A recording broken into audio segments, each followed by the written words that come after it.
So, this is me, Zaid Ismail, an ordinary guy with a not-so-ordinary life. That's because I think I'm unique. My struggles, my passion, my aspirations, and my goals are all unique. Even my contribution to this world is decisively me, and the same is true for every one of you. Because we must believe that we're unique, or else we'll fade into the background and no one will notice us. And we need to be noticed. Some of us need it more than others. Then, in those dark, quiet moments when there's no one to protect us from our demons, we begin to wonder, are we really enough? That's when we start overthinking our lives. We consider our successes, but we push it aside as we recall our failures, because our failures always leave a lasting impression, whereas success is always so fleeting. Those moments when we want to do more, be better, or just feel alive, if only, and it's those if onlys and what ifs that begin to challenge our sanity. That's when the doubt sets in. That's when we start focusing on how we appeared in our moments of weakness, or start wondering if anyone noticed our vulnerability. Our internal conversations begin to haunt us as we question how we think things played out versus how we think others may have experienced it. We've all heard about the dark clouds and their silver linings. That light at the end of the tunnel, it's not a train, it's a sign of life. I made that one up. There is no shortage of what I call popcorn wisdom that we hand out to pacify the brokenhearted.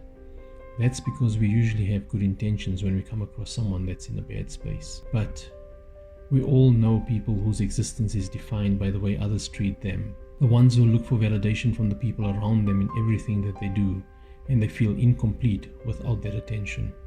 They're the ones that experience true defeat, not because it's a romantic tragedy, but because they've defeated themselves long before defeat visited them. But even in that defeat there is beauty, because sometimes when things feel like they're falling apart, they may actually be falling into place. In those moments when we feel defeated, it's easy to see the world as a hostile place that has no room for us. But when the air returns to our lungs and the sky is clear, we once again see those gaps that we want to fill. Those opportunities that await our unique contribution, failing which they will remain incomplete forever. But those opportunities, those gaps, they only become visible again when we return to what we're passionate about. I don't think there is a single soul alive that didn't at some point believe that they could change the world, or at least wanted to. How we choose to define our world and what we want to change about it is all that matters. The greater our belief in our ability to change it, the bigger our world will be. But how often do we make others our world instead of sharing our world with them? How often do we put our lives on hold waiting for permission or support before we do what we're passionate about? Beauty is not what we see around us. Beauty is what we hold within. When we have internal peace, we see beauty and hope in everything. But when we struggle to connect with that internal peace, all we see are taunts of what we don't deserve, or opportunities that we believe are intended for others. It's when we fail to accept ourselves, when we fail to respect the struggles that we faced, or we don't appreciate the resilience that we've demonstrated. But more than these, when we deny the true potential of the value that we can offer this world, it's then that we'll be left feeling despondent and empty, looking for a corner to hide the shame or disappointment that we think everyone sees when they look at our faces. To fill that void of self-worth, we court the acceptance of others. We define ourselves by their validations, and we convince ourselves that the way that they see us is truly who we are. But the moment that they leave, we're left bare and vulnerable, once again searching for a sign that will show us what to do next.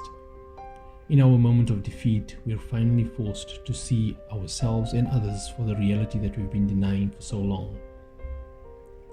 We're forced to strip away the facade or pack away the charade that was serving everyone else but ourselves. And it's in that moment that we catch a first glimpse of who we truly are versus who we've been pretending to be for so long. Those moments that force us to recalibrate, re-evaluate, or simply to resurrect our fading convictions are the moments that define our appreciation for beauty, for peace, and most importantly, for balance. But only if we embrace it with understanding and kindness and not with harsh judgment. Without that defeat, we take for granted the people and possessions that filled our lives up to that point. The good that others did for us, we see as our rights over them, and their contribution, we see it as them just doing their bit to justify their presence in our life, or ours in theirs. That's the haughtiness of success. Defeat is never truly defeat. It's a moment of pause, It's a reality check, a forced review of what we incorrectly assumed and what we took for granted, so that we may be able to rise above our experiences rather than being defined by them. In that moment, that's when things fall into place. That's when perspective is tempered with reality and the alignment between purpose, conviction, and ability are strongest. All it needs is a healthy embrace of who you are and who you're not. You need to accept what it is that you could not have changed, and you must be able to focus on what you can improve. Unfortunately, in such a distracted world, we tend to know more about others than we know about ourselves. We're too often focused on what others expect of us rather than what we expect from ourselves. Therefore, it's inevitable that we're more likely to feel denied than we are to feel blessed. Perhaps that is the root of the violence and the aggression that we see in the world today. Too many of us demanding significance and overcompensating for it with wealth and power, while still feeling incomplete as human beings. We look for trinkets and trophies to fill the empty spaces, but we avoid the introspection needed to get us closer to where we want to be. When we wait for someone to uplift us or to give us reason to go on, we deny others the value that we can offer. Each time that we wait for permission or we search for a sign before we're true to ourselves, we waste away a little more of our life and we erode another piece of our soul. Worse than this, while waiting to feel better about our life, we deny others the joy that they would get from the uniqueness of who we are. So please, own your life.